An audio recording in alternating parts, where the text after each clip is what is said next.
아름답고 유명한 그림, 명화 이야기. 스탕달 신드롬은 프랑스의 작가 스탕달이 1817년 이탈리아 피렌체에 있는 산타크로체 성당에서 레니의 베아트리체 첸치를 감상하고 나오던 중 무릎에 힘이 빠지면서 황홀경을 경험했다는 사실을 자신의 일기에 적어 놓은 데서 유래됐습니다. 역사적으로 유명한 미술품을 감상한 사람들 가운데는 순간적으로 가슴이 뛰거나 격렬한 흥분, 감흥, 우울증, 전신마비 등 각종 분열 증세를 느끼는 경우가 있는데, 이러한 현상을 스탕달 신드롬이라고 하고, 이러한 현상을 처음으로 기록한 스탕달의 이름을 따서 심리학자들이 명칭을 붙인 것입니다. 이 작품은 레오나르도 다빈치의 모나리자입니다. 모나리자는 프랑스 루브르 미술관에 소장되어 있으며 라 조콘다라고도 합니다. 모나리자의 모나는 이탈리아어로 유부녀에 대한 경칭입니다. 리자는 피렌체에 부유한 상인 조콘다의 부인 이름입니다. 이 초상은 눈썹이 없는 것으로 유명한데요. 이에 대해서는 당시 넓은 이마가 미인의 전형이라고 여겨져 여성들 사이에 눈썹을 뽑아버리는 일이 유행이었다는 설도 있고요. 미완성작이라는 설도 있고, 원래 눈썹이 그려졌으나 보관 과정에서 지어졌다는 설 등이 있습니다. 정숙한 미소를 머금은 표정, 편안한 손, 그리고 모나리자의 미소는 보는 사람에게 신비성을 느끼게 하며 많은 풍설과 함께 모나리자의 수수께끼로서 오늘날도 적지 않은 문화적 관심거리입니다. 이 그림은 레오나르도 다빈치가 인간에 대한 오묘한 감정과 관능을 표현했다고도 합니다. 레오나르도 다빈치는 르네상스 시대에 이탈리아를 대표하는 천재적 미술가, 과학자, 기술자, 사상가로 알려져 있습니다. 조각, 건축, 토목, 수학, 과학, 음악에 이르기까지 다양한 방면의 재능을 보였습니다. 그리고 그는 역사상 가장 위대한 설계사였습니다. 증기기관에서 항공기까지 그의 머릿속에서 맴돌았던 모든 것들은 수백 년 뒤에 현실화되어 나타나기도 했습니다.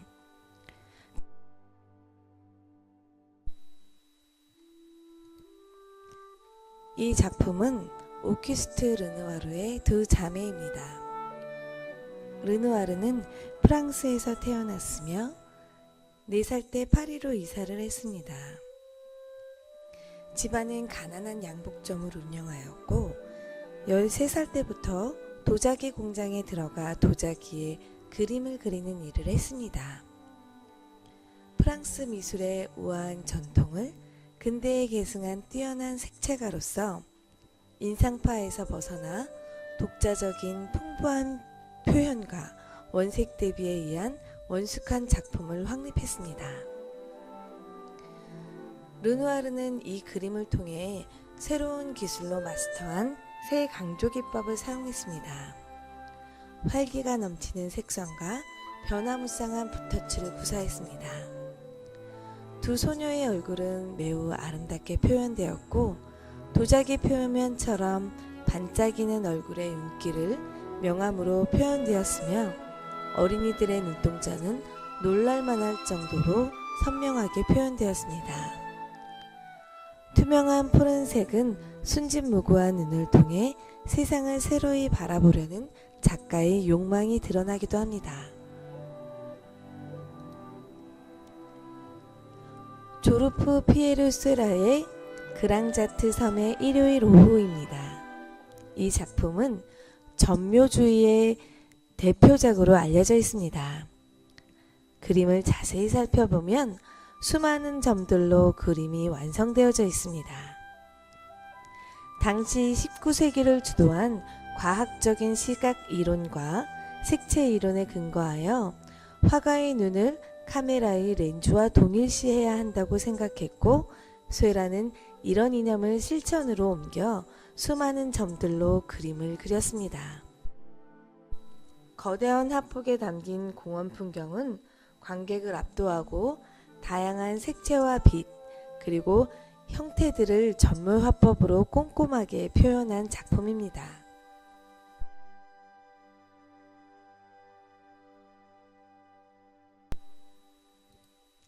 이 그림은 너무나도 유명한 피카소의 꿈입니다. 스페인 태생의 예술가 파블로 피카소는 근대적 미술의 토대를 세운 창시자고 회화, 조각, 공예 등을 다룬 팔방미인 창작자입니다. 그리고 많은 작품을 남긴 예술가로 알려져 있습니다. 또한 피카소는 수많은 여인을 사랑한 바람둥이로도 알려져 있습니다. 이 작품은 피카소의 프랑스 여인 마리 테레즈의 22살 때의 모습을 화폭에 담은 꿈이라는 작품입니다. 입체주의 시기를 벗어나 고전주의 시기에 들어서는 작품이기도 합니다.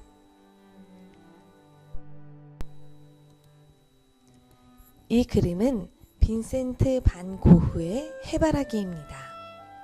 고흐는 1853년 네덜란드에서 태어났으며 37살의 젊은 나이로 숨을 거뒀습니다. 그의 죽음에는 타살이냐, 자살이냐의 의문은 아직도 남아 있습니다.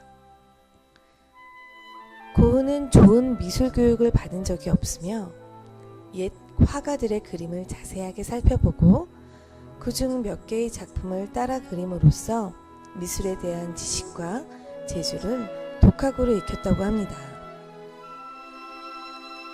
고흐는 동료 화가들 중 특히 평소에 고갱을 존경했다고 하며 고갱이 도착하기 전에 허름한 집을 꾸미기 위해 이 해바라기 그림을 그렸다고 합니다. 또한 고갱과 심하게 다투고 난 후에 귀를 잘랐다는 이야기도 있습니다. 반 고흐의 해바라기 그림에는 그의 영혼과 신기가 느껴져 더 유명하기도 합니다. 고흐가 해바라기를 너무 열심히 그려서 고갱이 해바라기를 그리는 반 고흐라는 제목의 그림을 그리기도 했습니다. 고흐의 해바라기 작품은 11점에 이르고 있습니다. 그리고 고흐는 자신을 그리는 것을 좋아했습니다. 그래서 30여 개 이상의 자화상이 남겨져 있다고 하네요.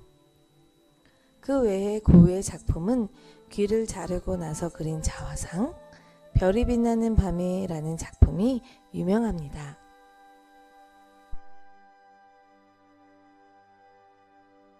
이 작품은 장 프랑스와 밀레의 이삭 줍는 사람들입니다. 1857년에 그려진 장 프랑스와 밀레의 대표작 중 하나입니다. 밀레는 그림의 주제에 대해 정치적 관점을 분명하게 드러냅니다. 노동을 신성시 여겼기 때문에 농부의 일상을 빈번하게 표현합니다. 또한 상류층을 비판하기 위해 전원적 풍경과 농부의 노동을 즐겨 그린 것이며 이삭 줍는 사람들은 이러한 밀레의 세계관을 보여줍니다. 노동하는 농민에게 강조점을 부여함으로써 밀레는 사회 비판적인 메시지를 간접적으로 부각시키고 궁핍한 삶을 살아갈 수밖에 없는 농민과 노동자의 처지를 보여줍니다.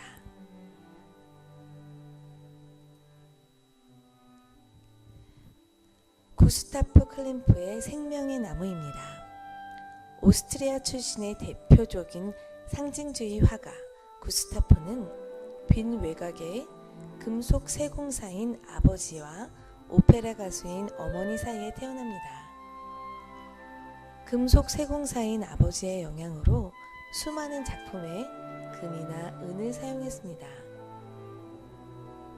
클림프의 작품은 특유의 군더더기 없는 선, 대담하고 자유로운 면, 화려한 색의 패턴, 그리고 금박 등 새로운 소재 등을 모두 보여주는 상징주의적 미술의 작가입니다.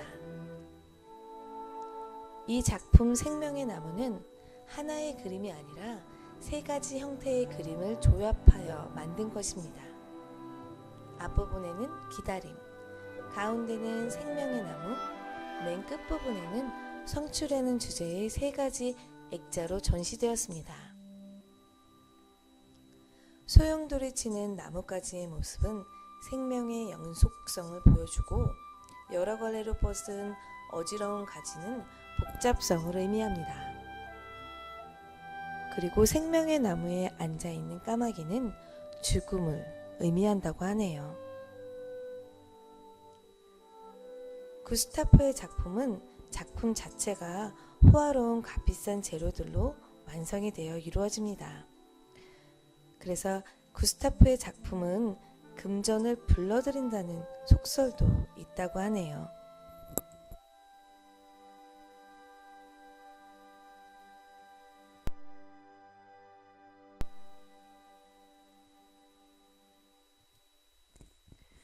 이중섭의 대표적인 소는 꽤 유명세를 탄 작품입니다.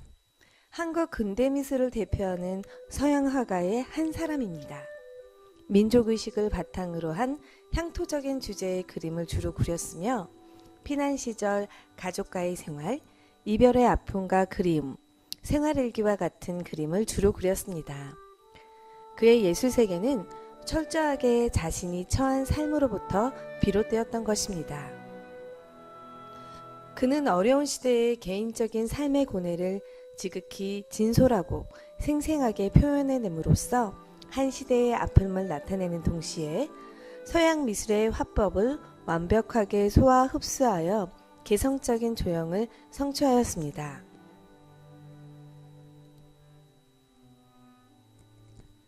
혜원 신윤복은 조선 후기 관료이자 화가이며 양반 관료들과 여성의 이중성과 위선을 풍자한 그림을 그렸습니다. 남녀 간의 정치와 낭만적인 분위기를 효과적으로 나타내기 위해서 섬세하게 표현하고 아름다운 채색을 즐겨 사용하였습니다. 그의 풍속화들은 매우 세련된 감각과 분위기를 지니고 있고, 인물화에 있어서는 사람의 머리카락 하나하나까지 세밀하게 그려내기도 했습니다. 신문복의 풍속화들은 당시의 살림과 복식 등을 사실적으로 보여주어 조선 후기의 생활상과 멋을 생생하게 표현해 주었습니다.